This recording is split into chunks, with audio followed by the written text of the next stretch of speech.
어버이 주일인데 참 좋네요. 꽃도 있고 선물도 있고 또 어르신들이 떡 준비하셨다 하니까 참 이렇게 좋을 수가 없습니다. 우리 교회가 이렇게 좋은 교회입니다. 더도 말고 덜도 말고 한가위만 같아라. 우리 민족은 그런 이야기 했습니다만 어버이 주일만 같으면 참 좋겠다 하는 생각이 듭니다.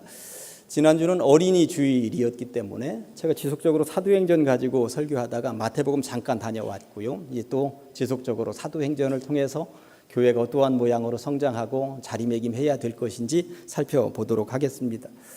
예루살렘 교회는 베드로를 중심으로 하여서 예쁘게 잘 성장을 하고 있었죠. 처음에 개척 멤버는 120명이었습니다. 마가 다락방에서 120명이 성령 받고 기도하고 또 은혜 받은 이후에 3,000명이 세례를 받았고 5,000명이 또 전도 받아서 큰 교회를 이루어가고 있었습니다. 그런데 그런 교회에 사울이라고 하는 핍박자가 들이닥쳤고 교회가 뿌리채 흔들리는 것 같은 상황까지 내몰렸습니다. 스데반 집사가 돌에 맞아 죽어 나가기도 했고 성도들이 뿔뿔이 흩어지기도 했던 것이죠. 이 사울이 다메섹으로 원정 핍박까지 나서게 되었는데, 그런데 그렇게 원정 핍박 나섰다가 주님을 만나게 되었고 그가 회심하게 되었습니다. 정통 유대인들로서는 믿는 도끼에 발등이 찍힌 격이었습니다. 이참에 기독교를 완전히 뿌리채 뽑아버리겠다고 생각을 하고 있었는데 사울이 회심을 해버렸으니 누구를 데리고 이제 기독교를 핍박할 것인가 그런 생각이 들었습니다. 그러다 보니까 예루살렘에 머물고 있는 저 사울을 가만 내버려 두어서는 안 되겠다 하는 생각이 들어서 누구나 다 정통 유대인들이 사울 죽이자 하는 모임이 생겨나게 되었고, 사울은 피신길에 올랐는데 자기가 나고 자랐던 고향 다소로 피신길에 오르게 되었다고 하는 것입니다. 아무튼 핍박자 사울이 사라지게 되었고 정통 유대인들도 이제 더 이상 어떻게 핍박해야 될 것인가 중심을 잡지 못하고 있을 즈음에 초대교회는 다시금 또 아름답고 예쁘게 성장을 하고 있었습니다. 오늘 본문 바로 앞절인 31절은 그 당시 상황을 이렇게 보고하고 있습니다. 그리하여 온 유대와 갈릴리와 사마리아 교회가 평안하여 든든히 서가고 주를 경외함과 성령의 위로로 진행하여 수가 더 많아졌다고 말씀하고 있는 것이죠. 오늘날 우리 교회도 이렇게 수가 더 많아지고 평안하면 좋겠다 하는 생각을 가져보게 됩니다. 아무튼 예루살렘 교회와 주변 교회들이 예쁘게 잘 성장하고 있었다고 하는 이야기와 더불어서 오늘 본문으로 이어지는데, 오늘 본문을 통해서 세 주제로 말씀을 받도록 하겠습니다. 첫 번째는 누군가의 힘이라고 하는 제목을 정해 보았어요.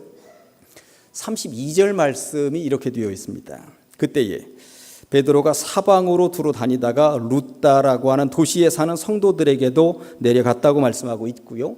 36절을 읽어보면 요빠라고 하는 도시에 다비다라 하는 여제자가 있었다고, 그 이름을 번역하면 도르가였다고, 선행과 구제하는 일이 심히 많았다고 말씀하고 있습니다. 두 절에 각각 도시가 이름 하나씩 나오는데 32절에는 루다라고 하는 도시가 나오고 36절에는 요빠라고 하는 도시가 나옵니다. 루다는 굉장히 낯설고 요빠는 구약성경 어딘가에서 본 것 같다는 생각이 드시지 않습니까? 구약성경 요나서를 읽어보면 하나님께서 요나에게 니느웨로 가서 하나님의 말씀을 선포해라 했더니 요나가 가기 싫은 거잖아요. 그 왼수 덩어리들에게 가기 싫은 거예요. 그래서 니느웨는 동북 쪽에 있었는데 멀리 서쪽으로 도망가야 되겠다 하는 생각이 들어서 스페인까지 가기 위해서 서북 쪽에 있는 요빠라고 하는 항구에서 배를 타고 떠났다고 요나서에 분명히 기록되어져 있습니다. 오늘날은 이스라엘에 가보면 요빠라고 하는 도시 이름은 없고요. 요빠라는 도시 이름이 오늘날은 텔아비브라고 하는 이름으로 바뀌어져 있는 것을 알 수가 있습니다. 텔아비브는 항구 도시이기도 하면서 이스라엘로 들어가는 공항이 거기에 들어 있습니다. 굉장히 큰 도시였구나 하는 것을 알 수가 있습니다. 아무튼 예루살렘으로부터 요빠까지 이르는 그 길 중간에 루다라고 하는 도시가 있는데, 이 베드로가 예루살렘에 머물러 있다가 핍박이 사라지니까 지역을 전도 여행차 돌아다니다가 루다에 머물렀고, 루다에 있다가 요빠라고 하는 곳에서 베드로를 부르는 소리 때문에 그곳까지 가게 되었다고 오늘 성경이 말씀하고 있는 것입니다. 그런데 이 루다라는 도시와 요빠라는 도시를 언급하면서 가끔 성도들이 성경을 읽을 때 놓치고 있는 것이 있는데 오늘 그 이야기를 하나 해보려고 하는 것입니다. 사실 초대교회 상황으로 볼 때 이 루다에도 성도들이 있었다고, 요빠에도 성도들이 있었다고, 누가 전도했지? 루다에 전도한 사도도 없고 성도들도 없었는데, 요바에도 전도한 사도도 없고 성도들도 없었는데 어떻게 루다에도 성도가 있고 요바에도 성도가 있지? 그런 생각을 하면서 이 성경을 읽으셔야 됩니다. 어떻게 이런 일이 가능했을까요? 이 나라 대한민국에 처음 기독교가 들어올 때 보면 정말로 신기한 일들이 많았습니다. 선교사들은 1885년에 처음으로 선교사가 공식적으로 들어오게 되었는데, 이 나라는 선교사가 들어오기 전부터 세례받은 사람들이 있었어요. 중국 땅에 가서 뭔가 무역업을 하러 갔다가 중국 땅에 선교하러 온 선교사들을 이 조선 사람들이 만난 거죠. 그리고 복음을 듣게 되었고 그 중국 땅에 세례를 받았고, 그리고 중국 한문으로 된 성경을 읽으면서 이 성경을 조선말로 한글로 좀 번역하면 좋겠다. 중국에서 한글로 번역합니다. 그리고 그것을 가지고 들어옵니다. 그리고 공동체를 이루어서 예배 처소를 만듭니다.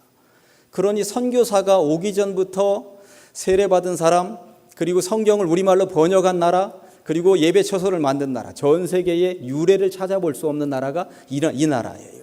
그러니 복음이 이렇게 빨리 전달되었다고 하는 것이죠. 중국뿐만이 아니었습니다. 이수정이라고 하는 이가 일본에 파견된 공직자였는데 가서 보니까 일본에는 기독교가 들어와 있는 거예요. 그러면서 일본 성경책을 보게 된 거죠. 이거 조선 성경책으로 조선말로 번역을 하면 좋겠다. 거기서 세례받고 조선말로 번역을 해놓은 것입니다. 그때 언더우드 선교사가 일본 땅에 들어왔다가 조선말로 번역된 성경책을 보게 되었고 세상에나 하면서 그 성경책을 가지고 우리나라로 들어오게 된 것입니다. 우리나라가 이런 나라입니다. 전 세계의 유래를 찾아볼 수 없는, 선교사들이 들어오기 전에 미리부터 복음이 들어와 있었던, 예배 처소가 있었던, 그리고 성경책이 번역된 이런 나라였다라고 하는 것이죠. 그러니 이게 얼마나 놀라운 이야기입니까? 오늘 본문으로 다시 들어가서 보면 베드로가 루다나 요바에 가서 보았더니 그 땅이 그랬다는 것입니다. 성도들이 이미 있는 거예요. 베드로서는 얼마나 깜짝 놀랐을까요? 어떻게 이런 일이 가능하지? 어떻게 이런 일이 가능하지? 누가 다녀갔단 말인가? 그러고 보니까 이름은 알려져 있지 않지만, 이름은 없지만 그 누군가에 의해서 복음이 전해졌던 것이고 그곳에 복음의 싹이 트고 있었다고 하는 것입니다. 이게 바로 누군가의 힘, 이름 없는 누군가의 힘이라고 하는 것이죠. 이현주 목사님이 한 송이 이름 없는 들꽃으로라는 시를 썼습니다. 전문을 제가 한번 읽어드립니다. 한 송이 이름 없는 들꽃으로 피었다가 지리라. 바람으로 피었다가 바람으로 지리라. 누가 일부러 다가와 허리 굽혀 향기를 맡아준다면 고맙고 황혼의 어두운 산 그늘만이 찾아오는 유일한 손님이어도 또한 고맙다. 홀로 있으면 향기는 더욱 맵고 외로움으로 꽃잎은 더욱 곱다. 하늘 아래 있어 새벽 이슬 받고 땅의 심장에 뿌리 박아 숨을 쉬니 다시도 무엇을 기다리랴. 있는 것 가지고 남김없이 꽃 피우고 불어가는 바람편에 말을 전하리라. 빈들의 꽃이 피는 것은 보아주는 이 없어도 넉넉하게 피는 것은 한평생 홀로 견딘 그 아픔의 비밀로 미련 없는 까만 씨앗 하나 남기려 함이라고. 한 송이 이름 없는 들꽃으로 피었다가 지리라. 끝내 이름 없는 들꽃으로 지리라. 아멘. 얼마나 좋습니까? 한 송이 이름 없는 들꽃으로, 누가 보아주지 않아도, 누가 향기를 맡지 않아도 그냥 까만 씨앗 하나 남기기 위해서 그곳에 자라고 있는 들꽃 같은 존재들이 우리 기독교의 역사에 있었다는 거예요. 2000년 전에 그 복음서에, 2000년 전에 루다나 요바에도 있었다는 것이고, 이 민족 조선 땅에 복음이 들어오기 전에 저 중국에서도 세례받고 일본에서도 성경을 번역하고 그런 이름 없는 존재들이 있었다고 성경은 말씀하고 있는 것이죠. 그러고 보니 누군가의 힘이 이렇게 놀라운 것이구나. 이름 없이 빛도 없이 애쓰고 수고한 누군가의 힘이 이런 것이구나 하는 것을 깨달을 수 있는 것이죠. 누군가는 농사를 짓고 누군가는 물고기를 잡습니다. 누군가는 새벽부터 청소를 하기 때문에 우리가 맑은 길을, 깨끗한 길을 아침에 출근할 수 있는 것이죠. 누군가는 새벽부터 버스를 운행하고 누군가는 택시를 운행합니다. 누군가는 철책선을 지키고 누군가는 교통정리를 합니다. 누군가는 전기회사에 다니고 누군가는 방송국에서 전파를 보내고 누군가는 수자원 공사에서 일을 하면서 우리들에게 물을 나누고 누군가는 물건을 배달합니다. 그러고 보니 우리는 누군가에게 빚지고 사는구나 하는 것을 알 수 있습니다. 어디 세상뿐이겠습니까? 교회도 마찬가지입니다. 누군가는 이 시간에도 주방에서 음식을 만들고 있고요. 누군가는 어린이 축제 한마당 한다니까 시장을 보고 음식을 만들고 텐트를 치고 설거지를 하고 그래서 일들이 움직여졌던 것 아니겠습니까? 누군가는 새벽부터 일어나서 기도하고요. 누군가는 1시간 일찍 나와서 찬양 연습을 하고요. 누군가는 천사가 되어서 반찬을 만듭니다. 누군가는 오늘 오후에 족구한다 하니까 제가 고기 굽겠습니다. 이런 이들도 있었습니다.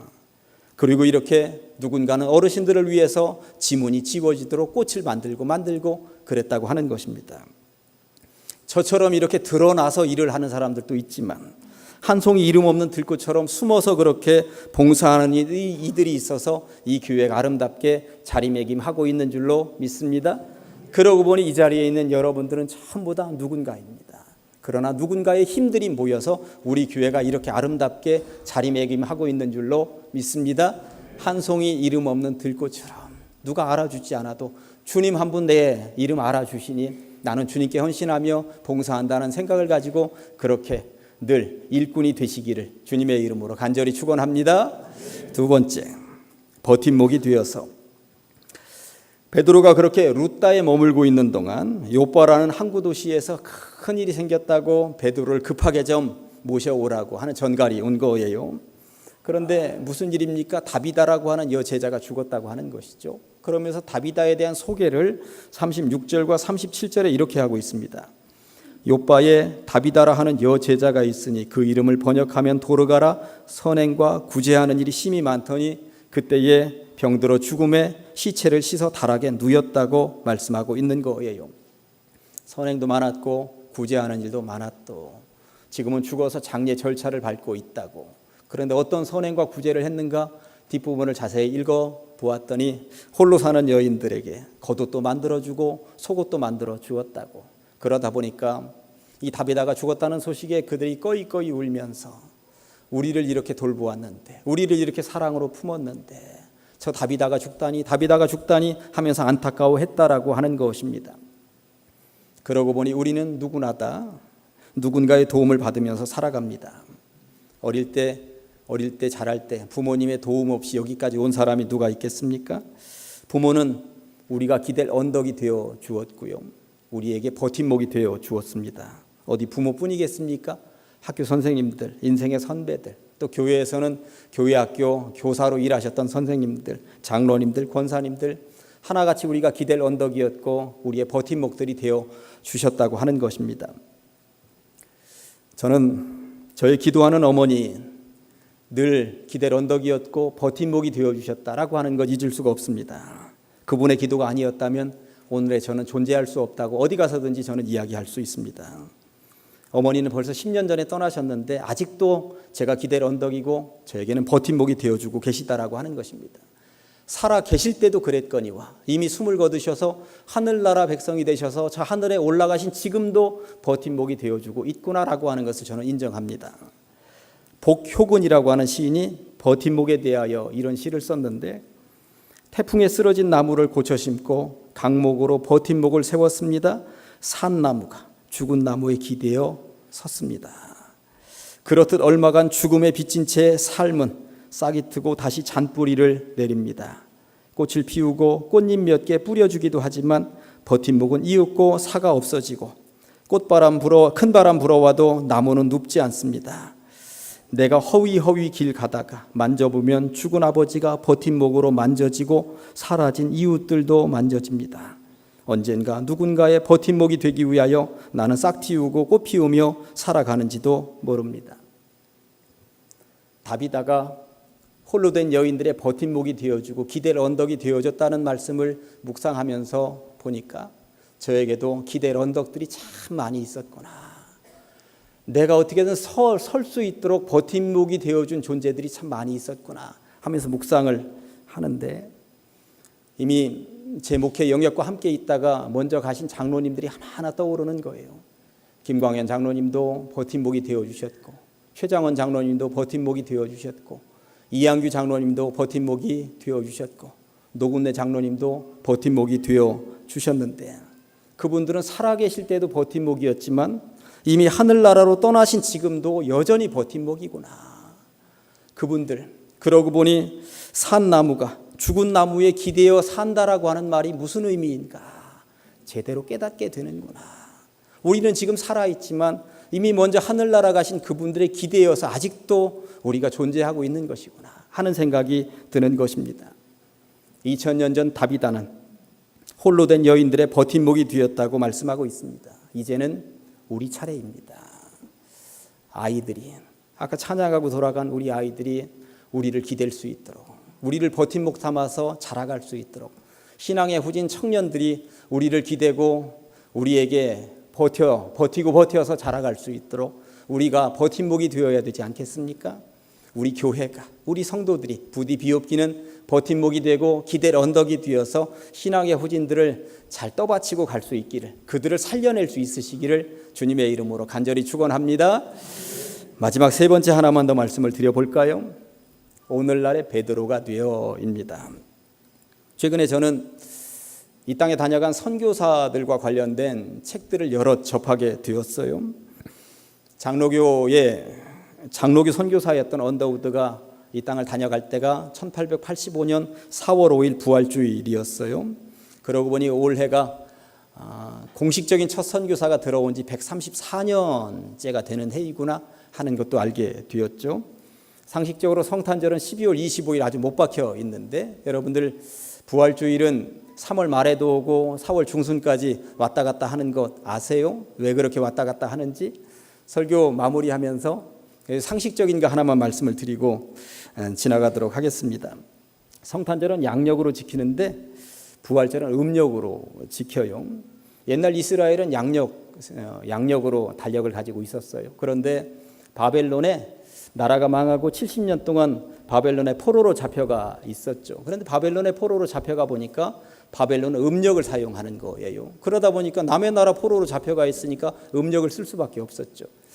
유대인들의 최고 큰 명절이 언제예요? 6월절 아닙니까? 이 6월절을 음력으로 지키게 된 거예요. 6월절. 언제냐면 춘분이 지나서 보름달이 뜬 날로부터 가장 첫 번째 주일, 이때가 6월절입니다. 6월절. 다시 말씀드릴까요? 춘분이 지나서 보름달이 뜬 그 다음 첫 번째 주일이 부활주일이에요. 이때 6월절로 지키는 거죠. 우리 기독교에 예수님께서 십자가 달리시고 부활하실 때가 6월절 절기잖아요. 6월절 절기. 그러다 보니까 6월절 절기, 예수님 십자가 달리시고 부활한 것만큼은 음력으로 유대 달력, 유대인들의 전통에 의해서 그렇게 지키게 되었다고 하는 것입니다. 아무튼 이런 상식적인 것을 뛰어넘어서 134년 전 부활절 날 아침에 언더우드 선교사가 이 땅에 들어와 보니, 거듭 말씀드립니다만 얼마나 놀라운 일이 있어요. 이미 세례받은 사람이 있습니다. 이미 자기들끼리 모여서 예배 처소가 있는데 우리말로 된 성경책이 있는 거예요. 선교사가 들어와서 깜짝 놀라게 되었다라고 하는 것이죠. 그러면서 선교 초창기에 언더우드 선교사가 기도문을 남깁니다. 기도문의 일부만 제가 읽어드립니다. 주여, 지금은 아무것도 보이지 않습니다. 주님, 메마르고 가난한 땅, 나무 한 그루 시원하게 자라오르지 못하고 있는 땅에 저희들을 옮겨와 심으셨습니다. 그 넓고 넓은 태평양을 어떻게 건너왔는지 사실 기적입니다. 주께서 붙잡아 뚝 떨어뜨려 놓은 듯한 이곳, 지금은 아무것도 보이질 않습니다. 보이는 것은 고집스럽게 얼룩진 어둠뿐입니다. 어둠과 가난과 인습에 묶여있는 조선 사람 뿐입니다. 고통을 고통인 줄 모르는 자들에게 고통을 벗겨주겠다고 하니까 의심부터 하고 화부터 냅니다. 특히 조선 남자들의 속셈이 보이질 않습니다. 이 나라 조정의 내심도 보이질 않습니다. 가마를 타고 얼굴을 가리고 다니는 여자를 영영 볼 기회가 없으면 어쩌나 걱정이 됩니다. 조선의 마음이 보이질 않습니다. 그리고 더 기가 막힌 것은 저희가 해야 할 일이 어떠한 것인지 제대로 줄기를 잡지 못하고 있습니다. 그러나 주님, 순종하겠습니다. 겸손하게 순종할 때 주께서 일을 시작하시고 그 하시는 일을 우리의 영적인 눈으로 볼 수 있는 날이 있을 줄로 믿습니다.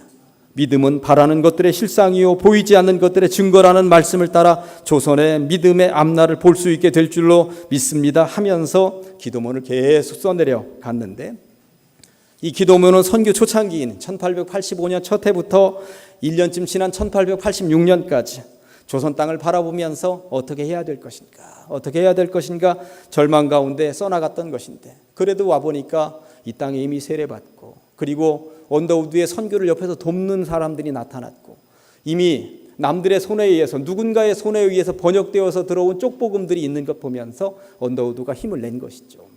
그리고 3년 후에 그러니까 1888년에 미국 파송한 그 교회로 그가 선교 보고를 보내는데 내용이 이렇게 달라져 있습니다. 의주 지역에서 100명이 모인 집회와 50명이 모인 집회를 했습니다. 그리고 11명의 청년이 세례를 받았습니다. 씨가 뿌려지는 곳마다 그 씨에서 뿌리가 다시 나와 반드시 열매를 맺는 것 같습니다. 이제 선교 3년 만에 이 땅에는 100명의 교인을 가진 2개의 조직교회가 생겨났습니다.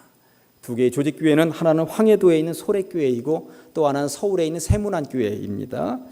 그러면서 계속 보고하는데 성경책이 뿌려진 서울에서는 수백 명이 보내온 세례 청원을 지금 받아들고 있습니다. 세례 좀 주세요. 세례 좀 주세요 하면서 달려왔다는 것입니다.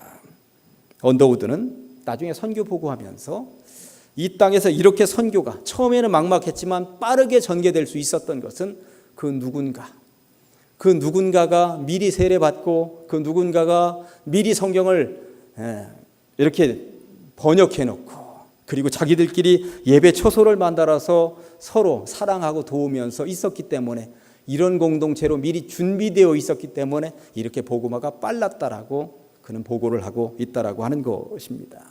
참 귀한 나라입니다. 이 나라는 참 귀한 나라입니다. 선교 역사에 이런 나라를 찾아볼 수 없다라고 하는 것이죠. 그러고 보니 그런 역사를 밟고 와서 우리에게까지 복음이 전달되었고 우리가 이렇게 복음 안에서 기쁨을 누리고 행복을 누리고 있다라고 하는 것입니다. 이제 말씀을 정리해 봅니다. 누군가에 의해서 룻다나 욥바의 복음이 뿌려졌고 그리고 다비다 같은 사랑의 공동체를 이루어가고 희생하는 사람들이 있었는데 거기에 베드로가 가지 않았다면 어떤 일이 벌어졌을까요? 아마 빠르게 교회가 세워지는 것 중간에 멈추었거나 그들은 흐지부지 지도력을 상실하여서 흐지부지 무너졌을지도 모르겠다 하는 생각이 듭니다. 이 나라 조선 땅도 마찬가지입니다. 세례 받은 사람도 있었고 자기들끼리 서로 모여서 공동 식사를 하면서 예배 처소도 갖추고 있었겠습니다만 그리고 번역한 성경책도 있었겠습니다만 그것을 해석해주고 설교하는 지도자가 없었다면 그 마침 그때에 한국으로 들어온 언더우드 같은 선교사가 없었다면 흐지부지 무너졌을지도 모르겠다 하는 생각을 가져보게 되는 것입니다. 이게 바로 타이밍이죠. 2000년 전 룻다나 욥바에 그 아주 적절할 때에 베드로를 보내주셨던 것처럼 134년 전 이 나라 대한민국에 아주 적절할 때에 언더우드 같은 선교사를 보내주셔서 교회가 제대로 서나갈 수 있도록 해주셨다라고 하는 것입니다. 그렇다면 이제 우리는 어찌해야 할까요? 우리들도 새 영역 가운데 하나에 소속되어야 할 것이라고 저는 믿습니다. 그 누군가가 되어서 이름 없이 빛도 없이 계속 복음을 뿌리는 역할들을 해야 되겠죠. 그리고 두 번째, 다비다처럼 교회 안에 들어와 있는 공동체원들 서로 사랑으로 품고 하나가 되도록 때로 희생하고 섬기고 나누는 그러한 모습들을 가져야 되지 않겠습니까? 그리고 제대로 된 지도력을 발휘해서 이 시대에 베드로나 언더우드 같은 존재가 되어서 우리 가장 제일교회가 제대로 된 선교지를 세워가고 제대로 된 시골교회를 세워가고 제대로 된 젊은이들을 세워가고 그러한 역할을 충실히 감당해야 할 줄로 믿습니다. 그러고 보니 우리 교회는 참 좋은 교회입니다. 그 누군가가 되는 교회 그리고 버팀목이 되어주는 역할을 감당하는 교회 베드로나 언더우드처럼 세워가는 교회 그런 교회 가장 제일교회 성도인 것을 기뻐하면서 아무쪼록 이러한 일에 충성된 헌신자들 다 되시기를 주님의 이름으로 간절히 축원합니다. 기도하십니다. 하나님 아버지 주님의 은혜를 감사합니다. 오늘 우리를 불러주시옵시고 말씀을 통하여 깨달음 얻게 하시니 감사합니다. 누군가의 힘이 되어주는 교회 버팀목이 되어주는 교회 베드로나 언더우드처럼 누군가를 살려내는 교회가 될 수 있도록 주님 함께하여 주시옵소서. 예수님의 이름으로 기도합니다.